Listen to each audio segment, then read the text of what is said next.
Study IQ IAS, आपका selection हमारा mission.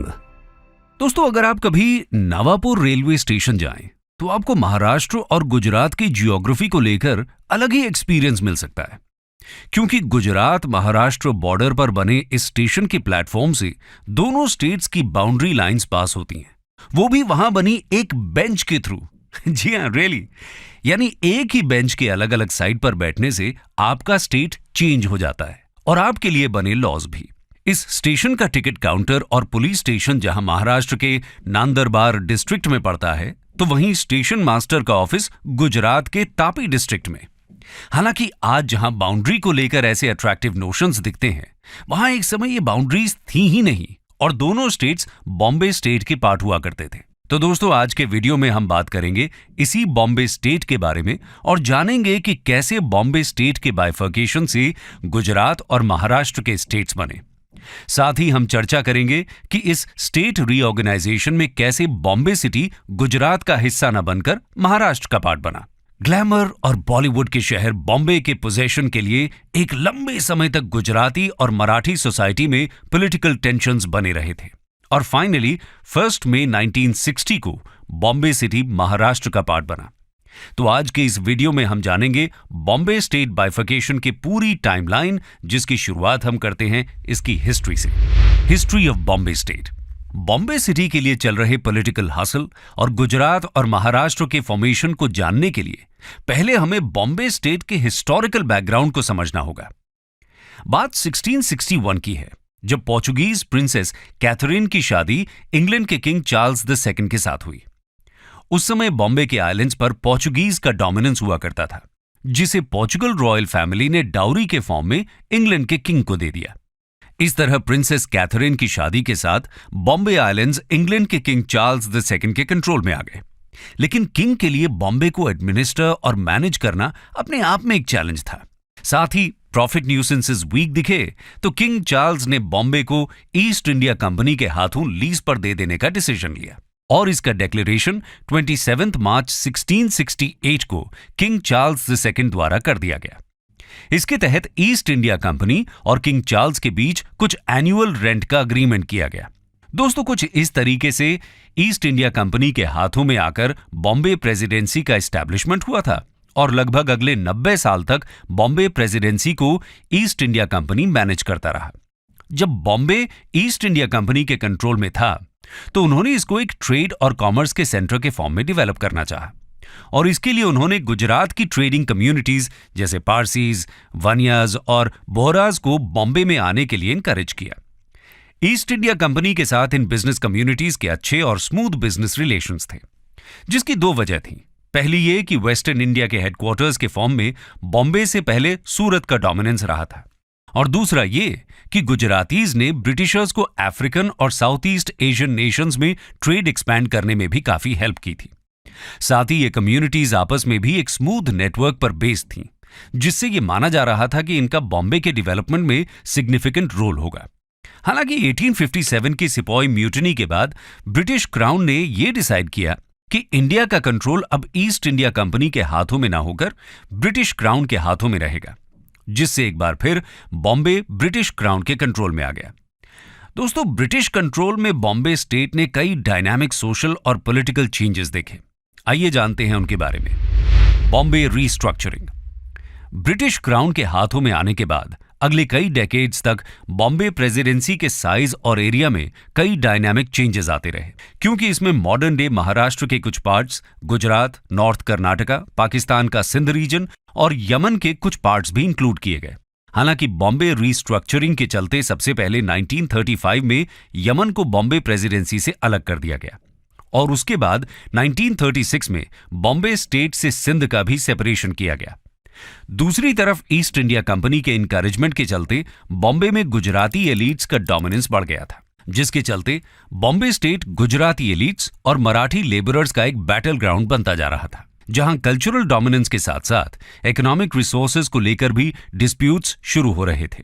बढ़ते हुए पॉलिटिकल, कल्चरल और इकोनॉमिक क्लैशेस का रिजल्ट ये हुआ कि बॉम्बे स्टेट के रीऑर्गेनाइजेशन की डिमांड बढ़ती गई, जिसके चलते बॉम्बे सिटी के पोजीशन को लेकर कई सोशल एलिमेंट्स एक्टिव हुए और गवर्नमेंट ने रीऑर्गेनाइजेशन के कई टूल्स यूज किए।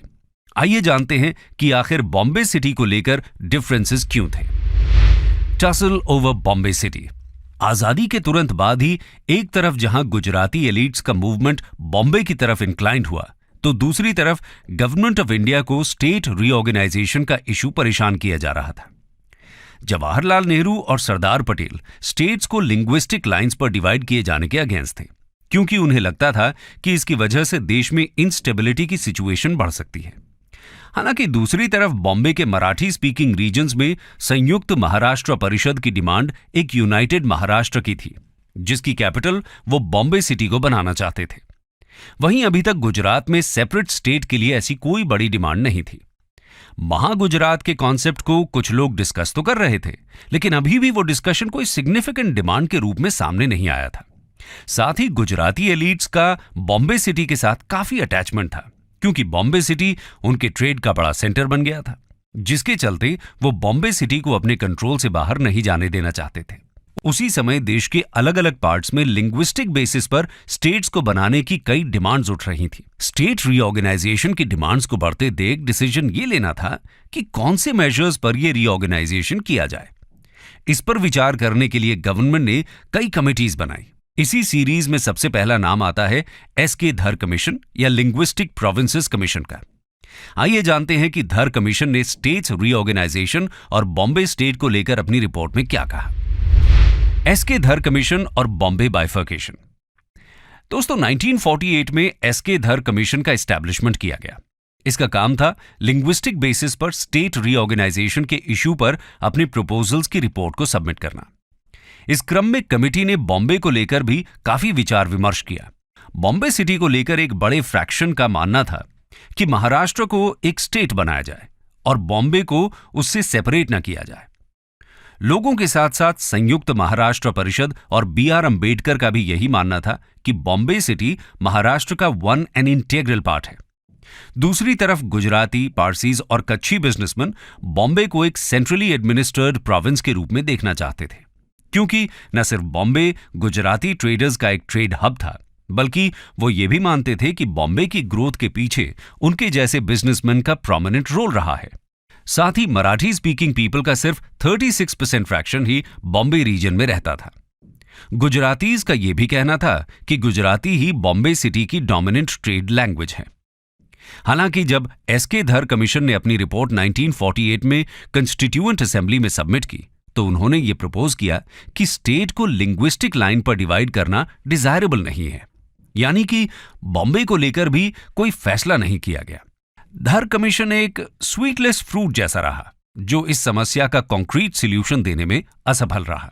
1953 में एक बार फिर से लिंग्विस्टिक लाइंस पर स्टेट्स रीऑर्गेनाइजेशन की डिमांड ने जोर पकड़ा, खासकर तब जब पोटी श्रीरामुलु आंध्र प्रदेश के फॉर्मेशन के लिए फास्ट अंटिल डेथ पर चले गए, और इस दौरान ही उनकी मृत्यु होने से आंध्र स्टेट की डिमांड को लेकर लोगों का गुस्सा और भी ज्यादा भड़क गया। जगह जगह हिंसक घटनाएं भी देखी गईं। ऐसे में पीएम नेहरू को लोगों की ये डिमांड एक्सेप्ट करनी पड़ी, जिसके चलते मद्रास के तेलुगु स्पीकिंग एरियाज को सेपरेट स्टेट आंध्र प्रदेश का स्टेटस दिया गया।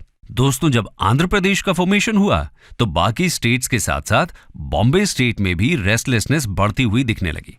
इस सिचुएशन का सॉल्यूशन देने के लिए गवर्नमेंट ने स्टेट रीऑर्गेनाइजेशन कमेटी का गठन किया। आइए जानते हैं इस कमेटी ने क्या सॉल्यूशन प्रेजेंट किए। बॉम्बे अ बाइलिंगुअल स्टेट। संयुक्त महाराष्ट्र परिषद अपनी पुरानी डिमांड पर टिका रहा कि महाराष्ट्र एक स्टेट बनाया जाए जिसकी कैपिटल बॉम्बे हो, लेकिन ऐसा होने में गुजरातीज अपने सेल्फ इंटरेस्ट का लॉस देख रहे थे। इसलिए बॉम्बे सिटीजन्स कमेटी और पुरुषोत्तम दास ठाकुरदास, जे.आर.डी. टाटा और रामेश्वर दास बिड़ला जैसे लोगों ने बॉम्बे को महाराष्ट्र का पार्ट न बनाए जाने की डिमांड की। उनका डर था कि बॉम्बे के महाराष्ट्र में आने से संयुक्त महाराष्ट्र परिषद बॉम्बे के सारे रिसोर्सेज का यूज महाराष्ट्र के बाकी पार्ट्स को डेवलप करने में करेगा, जिससे गुजराती इंडस्ट्रीज और ट्रेडर्स का नुकसान हो सकता है। इस समस्या के समाधान के रूप में स्टेट रीऑर्गेनाइजेशन कमेटी ने अपनी रिपोर्ट 1955 में सबमिट करते हुए यह प्रपोज किया कि बॉम्बे को एक बाइलिंगुअल स्टेट बनाया जाना चाहिए, जिसमें मराठी और गुजराती स्पीकिंग रीजन्स दोनों इंक्लूडेड हों। साथ ही बॉम्बे स्टेट की बाउंड्री को इंक्रीज करने का भी प्रपोजल दिया गया, जिसमें कहा गया कि मराठी स्पीकिंग मराठवाड़ा रीजन और गुजराती स्पीकिंग सौराष्ट्र और कच्छ रीजन्स भी इसकी बाउंड्री में इंक्लूड किए जाएं। कमेटी के प्रपोजल में यह भी कहा गया कि मराठी स्पीकिंग विदर्भ रीजन का एक सेपरेट स्टेट बनाया जाए। हालांकि इन प्रपोजल्स को लेकर लोगों में सहमति नजर नहीं आई, बल्कि उन्होंने अपनी नाराजगी ही जाहिर की, जिसके चलते गवर्नमेंट को इन प्रपोजल्स को रिजेक्ट करना पड़ा। धर कमीशन के बाद अब स्टेट रीऑर्गेनाइजेशन कमेटी का बॉम्बे स्टेट के कॉन्टेक्स्ट में कोई एक्सेप्टेबल सोल्यूशन न दे पाने की स्थिति में कांग्रेस की तरफ से खुद का एक प्रपोजल रखा गया। आइए जानते हैं क्या था यह proposal. Congress proposal and bifurcation. 1955 में कांग्रेस अपने खुद के एक सोल्यूशन के साथ सामने आई और यह प्रपोज किया गया कि महाराष्ट्र एक स्टेट बनेगा जिसमें विदर्भ शामिल किया जाए और गुजरात एक स्टेट बनाया जाए जिसमें सौराष्ट्र और कच्छ को भी इंक्लूड किया जाए। साथ ही बॉम्बे सिटी को सेंट्रली एडमिनिस्टर करने का प्रपोजल दिया गया। लेकिन इस प्रपोजल से संयुक्त महाराष्ट्र मूवमेंट सहमत नहीं था और बॉम्बे के तत्कालीन चीफ मिनिस्टर मोरारजी देसाई पर गुजरात को फेवर करने का आरोप लगाया गया।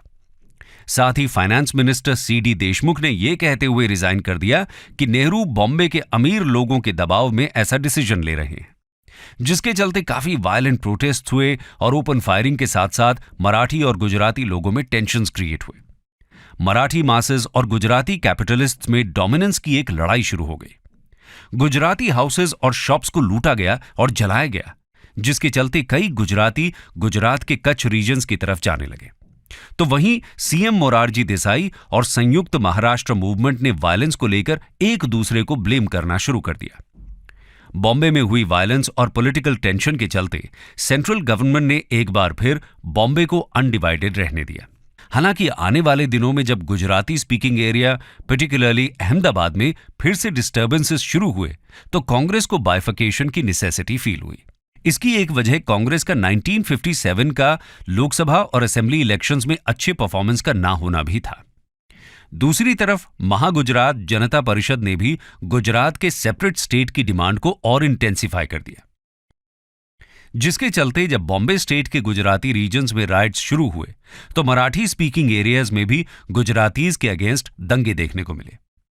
लेकिन धीरे धीरे गुजरातीज को यह एहसास हुआ कि गुजरात को एक सेपरेट स्टेट के रूप में एस्टैब्लिश करना और साथ ही बॉम्बे सिटी को भी अपने पास रखना, ये दोनों डिमांड्स को एक साथ फुलफिल करना उनके लिए काफी डिफिकल्ट रहेगा, जिसके चलते संयुक्त महाराष्ट्र परिषद और महागुजरात जनता परिषद इस इश्यू पर नेगोशिएशंस करने के लिए राजी हो गए और गुजरात ने यह एक्सेप्ट किया कि बॉम्बे सिटी को महाराष्ट्र का पार्ट बना दिया जाए, क्योंकि वहां का बड़ा फ्रैक्शन ऑफ पॉपुलेशन मराठी लोगों का था और जियोग्राफिकली भी बॉम्बे महाराष्ट्र को लेकर ज्यादा इंक्लाइन था।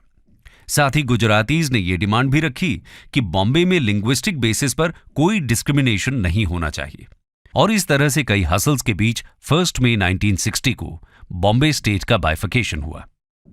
बॉम्बे सिटी की कॉम्पेंसेशन के फॉर्म में गुजरात को वो रीजन्स दिए गए जहां बॉर्डर डिस्प्यूट्स थे या जिन एरियाज पर दोनों का क्लेम था।